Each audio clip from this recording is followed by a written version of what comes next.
Hello everyone, welcome back to our channel. इस video में हम कंटिन्यू कर रहे हैं chapter number 1 matter in our surroundings. इससे प्रीवियस इस चैप्टर से रिलेटेड 2 वीडियो आ चुकी हैं जिनमें मैंने टॉपिक 1.3 यानी कि स्टेट्स ऑफ मैटर तक डिस्कस कर लिया। आज इस वीडियो में हम कंटिन्यू कर रहे हैं topic number 1.4 can matter change its state. ठीक है, इसी का डिटेल डिस्कशन होने वाला है वीडियो में, तो बहुत ध्यान से समझिए इस टॉपिक को। क्या मैटर अपने स्टेट को चेंज कर सकता है, यस और नो? इस चीज को समझने के लिए सबसे कॉमन एग्जांपल ले रही हूँ मैं। सबसे कॉमन मैटर जो हमारे सबके पास है, वाटर। इस टॉपिक को समझने के लिए वाटर के बारे में समझ लेते हैं। वाटर जो होता है वो अपनी 3 डिफरेंट स्टेट्स में एग्जिस्ट करता है ना। It exist as ice, water and water vapor। Correct? जो हमें पता है वाटर के बारे में वो यही है कि वाटर 3 डिफरेंट स्टेट्स में एग्जिस्ट करता है, आइस के फॉर्म में, वाटर के फॉर्म में एंड वाटर वेपर के फॉर्म में। करेक्ट? और आपको ये भी पता होगा कि जो आइस है ये वाटर में कन्वर्ट हो सकता है ना। ये तो बड़ा ही कॉमन प्रोसेस है। वाटर वेपर में भी कन्वर्ट हो सकता है।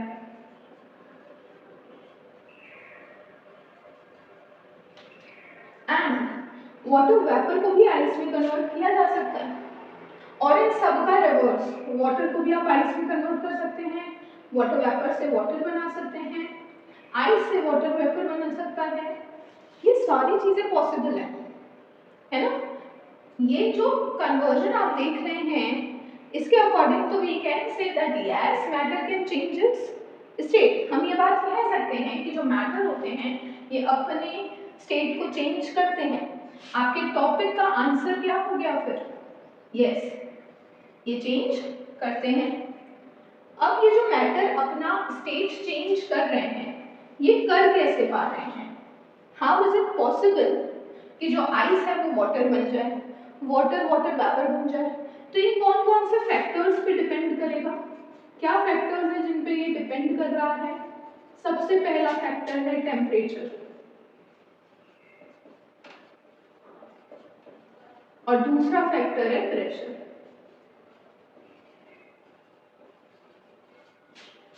टेम्परेचर को कम या ज्यादा करने से मैटर का स्टेट चेंज होता है, प्रेशर को कम या ज्यादा करने से मैटर का स्टेट चेंज होता है। ठीक है, टेम्परेचर कैसे अफेक्ट कर रहा है इस प्रोसेस को, प्रेशर कैसे अफेक्ट कर रहा है इस प्रोसेस को, इसी को डिटेल में समझना है। But I hope right now ये समझ आ गया कि कोई भी मैटर हो वो अपने स्टेट को चेंज कर सकता है। Now effect of temperature. Temperature का कितना इफेक्ट पड़ता है, कैसा इफेक्ट पड़ता है, टेम्परेचर की रेंज क्या है मैटर के स्टेट को चेंज करने में, इस चीज का डिस्कशन यहाँ पे करने वाले हैं। और उस चीज को समझने से पहले हम डिस्कस कर लेते हैं आपकी एनसीईआरटी बुक में mention activity number 1.12। Activity number 1.12, उस एक्टिविटी में आपको बहुत ही बेसिक सी चीज करने के लिए कहा गया है। कहा गया है कि आप बीकर में आइस ले लीजिए और उसमें थर्मामीटर पुट कर दीजिए। ठीक है, थर्मामीटर पुट करने के बाद उस बीकर को हमें हीट करना है। बहुत ही नॉर्मल सी ऑब्जर्वेशन है कि आइस को अगर हम हीट करेंगे तो वो पिघलने लगेगा और वाटर बनेगा। जिस टेम्परेचर पे वो मेल्ट हो रहा है उस टेम्परेचर को नोट डाउन करना है।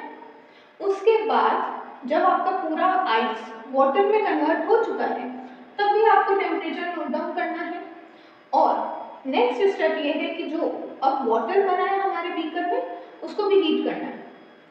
सो बेसिकली जब आप ये एक्सपेरिमेंट कंडक्ट करेंगे तो आपको क्या मिलने वाला है,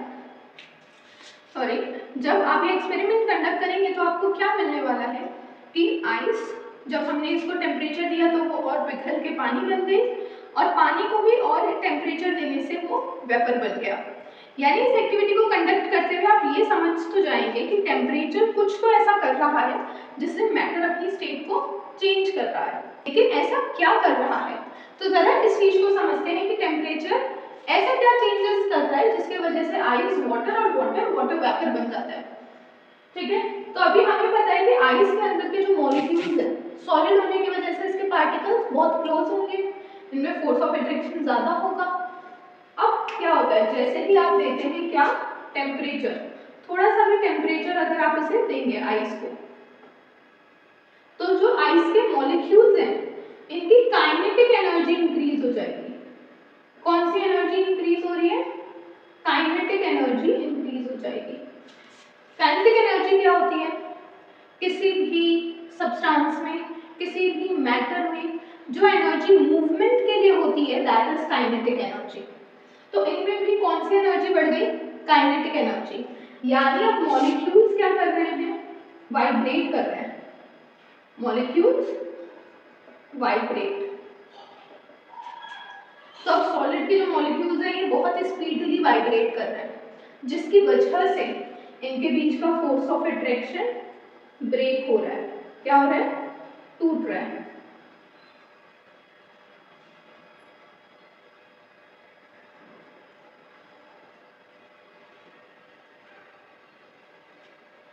तो जब आपने टेम्परेचर दिया तो काइनेटिक एनर्जी इंक्रीज हुई। काइनेटिक एनर्जी मतलब किसी के मूवमेंट की एनर्जी, जिसकी वजह से पार्टिकल्स और ज्यादा वाइब्रेट करने लगे। वाइब्रेशन की वजह से इनके बीच का फोर्स ऑफ अट्रैक्शन टूट गया। अगर फोर्स ऑफ अट्रैक्शन टूटेगा तो ये मॉलिक्यूल्स क्या हो जाएंगे, फ्री हो गए। फ्री हो गए तो अब वो क्या बन गए, वाटर। उनके मॉलिक्यूल्स दूर दूर चले गए। ठीक है, अभी हमने इनको और टेम्परेचर दिया है, अब हमने वाटर को भी टेम्परेचर दिया, तो अगर आप इसे टेम्परेचर देंगे तो सेम कंसेप्ट, वाटर के मॉलिक्यूल्स की काइनेटिक एनर्जी इंक्रीज हो जाएगी, वो और भी ज्यादा तेज वाइब्रेट करेंगे, उनका भी फोर्स ऑफ अट्रैक्शन टूट जाएगा। जितना भी फोर्स ऑफ अट्रैक्शन है वो टूट गया।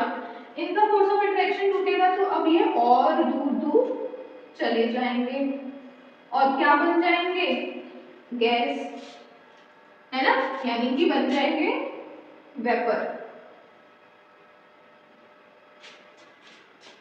सो बेसिकली हो क्या रहा है, टेम्परेचर की वजह से काइनेटिक एनर्जी इंक्रीज हो रही है। काइनेटिक एनर्जी की वजह से मॉलिक्यूल्स ज्यादा तेज वाइब्रेट कर रहे हैं और उनकी वाइब्रेशन की वजह से फोर्स ऑफ अट्रैक्शन टूट रहा है और इसीलिए जो स्टेट है मैटर का वो चेंज होता जा रहा है।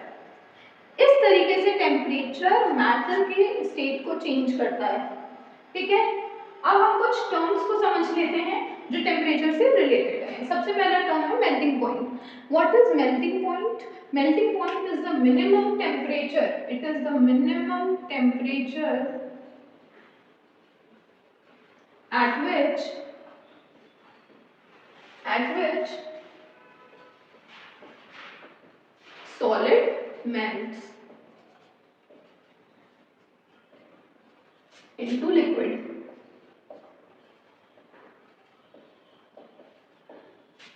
What is melting point? Melting point is the minimum temperature at which solid melts into liquid.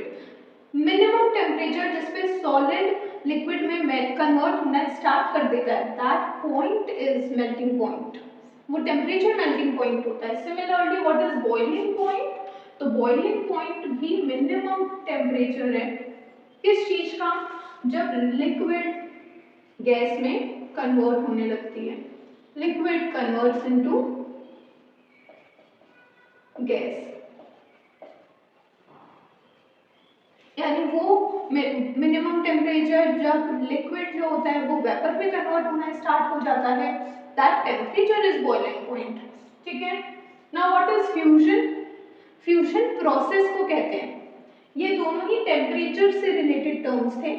अब फ्यूजन एंड वेपराइजेशन प्रोसेस की बात है। फ्यूजन मतलब वो प्रोसेस जिसमें सॉलिड लिक्विड में कन्वर्ट हो रहा है। ठीक है, प्रोसेस है ये किस चीज का, of converting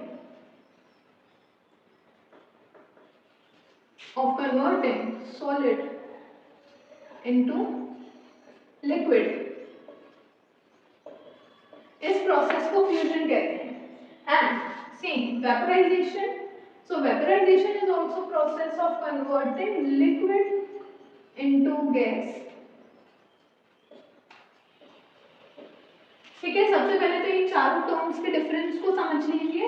melting point minimum temperature जहां सॉलिड लिक्विड में कन्वर्ट होगा, बॉइलिंग पॉइंट मिनिमम टेम्परेचर जहां लिक्विड गैस में कन्वर्ट होगा, and fusion and vaporisation are processes ठीक है। लेटेंट हीट, लेटेंट हीट क्या होता है उसका मीनिंग समझिए। लेटेंट का मतलब होता है हिडन, छुपा हुआ। मतलब अभी आपने एक एक्टिविटी पढ़ी थी, यहाँ पे डिस्कस करते हैं वापस से। उस एक्टिविटी में क्या था कि एक बीकर में हमने लिए थे आइस, है ना, आइस लिया था और उस आइस में हमने दी थी फ्लेम, दी थी, आपने फ्लेम दी थी। ओके हाँ, बीकर में आइस और आपने फ्लेम भी दी है। अगर हमने ये फ्लेम दी है तो क्या क्या होना चाहिए था, ये हो जाना चाहिए था कि जो आइस है एक तो वो लिक्विड में कन्वर्ट हो जाए, है ना, आइस लिक्विड में कन्वर्ट हो। और दूसरी चीज ये भी होनी चाहिए थी कि जो हमारा बीकर है वो गर्म हो जाए, है ना, बीकर बिकम हॉट।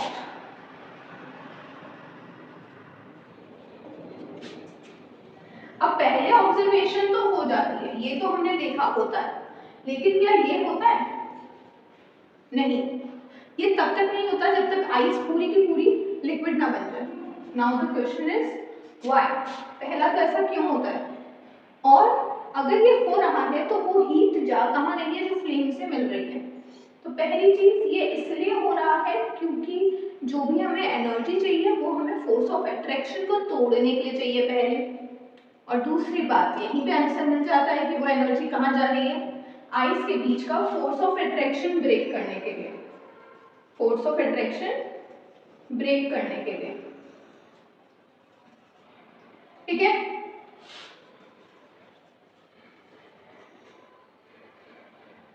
तो ये जो हीट है जो इस फोर्स ऑफ अट्रैक्शन को ब्रेक करने के लिए जा रही है और वो हमें बीकर पे नहीं मिल रही है, इस हीट को हम क्या कहते हैं, हिडन हीट, कि ये ऐसी हीट है जो छुप चुकी है, और इसी का साइंटिफिक टर्म है लेटेंट हीट। ठीक है, अब लेटेंट हीट समझ आ गया तो ये दो टर्म समझते हैं। Latent heat of fusion, latent heat of fusion का मतलब है जब आपको 1 kg ऑफ सॉलिड को कन्वर्ट करना होता है आइस में, सॉरी लिक्विड में, ठीक है, heat required to convert 1 kg of solid into liquid is latent heat of fusion, और वेपराइजेशन का कंसेप्ट हम लगाएंगे बॉइलिंग में। तो अगर 1 लीटर ऑफ वाटर को कन्वर्ट करना हो, आई विल से लिक्विड, अगर 1 लीटर ऑफ लिक्विड को कन्वर्ट करना है किसमें, गैस में, उस समय जितनी भी हीट लगेगी उस हीट को हम कहेंगे लेटेंट हीट ऑफ वेपराइजेशन। ये कुछ इंपॉर्टेंट टर्म्स हैं जिनके बारे में पूछा जाता है, जिनसे क्वेश्चंस बनते ही बनते हैं। ठीक है, नाउ अब हम समझते हैं कि प्रेशर का क्या इफेक्ट होता है। Now effect of pressure, temperature का इफेक्ट तो हम समझ चुके हैं कि कैसे होता है, प्रेशर का भी इफेक्ट पड़ता है, यस, कैसे पड़ता है वो समझना है। आपके बुक के अंदर एक डायग्राम गिवन है, उसी डायग्राम को मैं यहाँ एक्सप्लेन कर रही हूँ क्योंकि इस डायग्राम उसी डायग्राम को मैं यहाँ एक्सप्लेन कर रही हूँ क्योंकि इस डायग्राम से क्वेश्चंस आते हैं और यहीं से आपको सारा कंसेप्ट भी क्लियर हो जाएगा। तो देखिए ये क्या है, ये तीनों ही सिलेंडर है और जो इसके अंदर ये है, इस इंस्ट्रूमेंट का नाम होता है पिस्टन। पिस्टन का यूज होता है किसी पे भी प्रेशर डालने के लिए, ठीक है, किसी भी मैटर पे प्रेशर अगर लगाना है तो हम पिस्टन का यूज करते हैं। तो it's a cylinder and a piston. अब ये क्या है, गैस, क्योंकि मॉलिक्यूल्स बहुत दूर है, इसके मॉलिक्यूल्स थोड़े से पास हैं तो ये लिक्विड है और इसके मॉलिक्यूल बहुत पास हैं, ये सॉलिड है। अब जब आप गैस के मॉलिक्यूल्स पे प्रेशर अप्लाई करेंगे ना तो उसके मॉलिक्यूल्स लिक्विड जितने पास आ जाएंगे, और अगर आप और प्रेशर अप्लाई करेंगे तो इसके मॉलिक्यूल्स सॉलिड के मॉलिक्यूल्स की तरह पास पास आ सकते हैं। यानी अगर मैं प्रेशर अप्लाई कर रही हूँ तो मैं मैटर को चेंज भी कर रही हूँ, है ना, कैसे, क्योंकि हमें सबको पता है कि मॉलिक्यूल्स और पार्टिकल्स के बीच में स्पेस है, इस स्पेस को आप जितना रिड्यूस करेंगे उतना ही वो सॉलिड की तरफ कन्वर्ट होगा। अब कैसे रिड्यूस कर सकते हैं, तो आप प्रेशर अप्लाई करेंगे, जितना ज्यादा हाई प्रेशर होगा उतना ही कम स्पेस होगा बिटवीन पार्टिकल्स। बस प्रेशर को लेके इतना ही कंसेप्ट है, जितना ज़्यादा प्रेशर उतना ज़्यादा पार्टिकल्स के बीच में स्पेस कम, और उस हिसाब से वो अपने स्टेट को चेंज करते हैं। ठीक है, इसका एक बहुत कॉमन एग्जांपल है ड्राई आइस। ठीक है, एक्चुअली यहाँ नहीं लिखता है,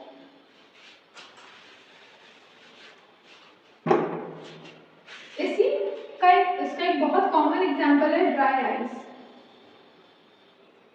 और इसे आप कह सकते हैं solid carbon dioxide. Carbon dioxide पे प्रेशर अप्लाई कर कर उसे सॉलिड फॉर्म में स्टोर किया जाता है।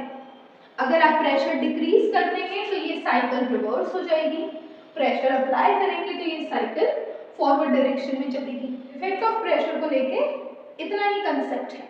ठीक है ना, आपने आज के वीडियो में क्या कंसेप्ट समझे हैं उसको एक बार क्विकली समराइज कर लेते हैं, और इसी के साथ एक बहुत कुछ छोटे छोटे से टर्म्स और समझ लेते हैं। तो आपने आज की वीडियो में ये समझा कि जो सॉलिड होता है वो लिक्विड में कन्वर्ट हो सकता है, लिक्विड गैस में, और बेसिकली मैं यही कहूँगी कि ये सारे प्रोसेसेस एक दूसरे में कन्वर्ट हो सकते हैं, ये सारे ही मैटर एक दूसरे में कन्वर्ट हो रहे हैं। ठीक है, अब सॉलिड लिक्विड में जब कन्वर्ट होता है तो इस प्रोसेस को हम फ्यूजन कहते हैं, और ये बात आप लोगों ने आज पढ़ ली। अगर लिक्विड गैस में कन्वर्ट हो रहा है तो इस प्रोसेस को हम वेपराइजेशन कहते हैं, ये बात भी आपने पढ़ ली। ओके, नाउ जो मैं टर्म्स लिख रही हूँ इनको ध्यान से समझ लीजिए। अगर लिक्विड सॉलिड में कन्वर्ट होता है तो उसे हम कहते हैं सॉलिडिफिकेशन। ओके, यस,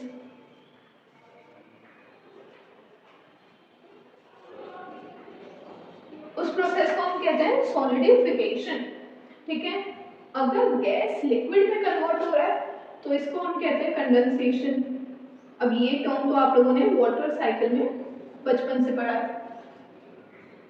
गैस अगर सॉलिड में कन्वर्ट हो रहा है तो इसे कहते हैं डिपोजिशन।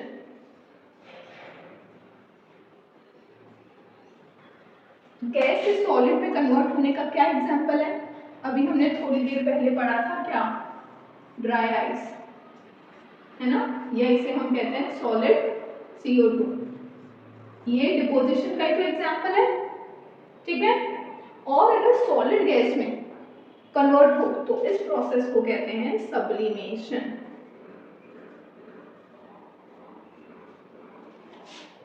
ठीक है ना, सब्लिमेशन एक टॉपिक है जो हमने आज डिस्कस नहीं किया लेकिन बहुत इंपॉर्टेंट है, तो इसको हम अभी डिस्कस कर रहे हैं। सब्लिमेशन क्या है? Sublimation is a process by which solid is converting into gas. Important है, हम इसके कुछ एग्जांपल समझ लें। तो हमारे घरों में कैंफर है, कपूर, तो कपूर क्या होता है? सॉलिड होता है। जब आप जलाते हैं तो डायरेक्ट गैस ही बन रही है, लिक्विड का स्टेज नहीं आ रहा उसमें, this is sublimation. Incense stick,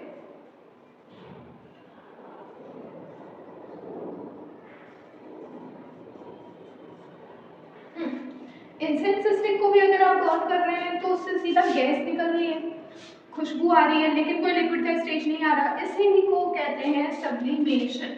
sublimation का मतलब है सॉलिड का डायरेक्टली गैस में कन्वर्ट होना। ठीक है, ओके, होपफुली आज की वीडियो ये आपको समझ आई होगी, आपको ये बात समझ आ गई होगी कि मैटर के स्टेट चेंज हो सकते हैं और उसे करने में टेम्परेचर और प्रेशर का बहुत इंपॉर्टेंट रोल है, और इन सभी टर्म्स के बारे में आप क्लियर होंगे। So if you like the video, do like it, share with your friends and subscribe to our channel. Thank you. Bye bye.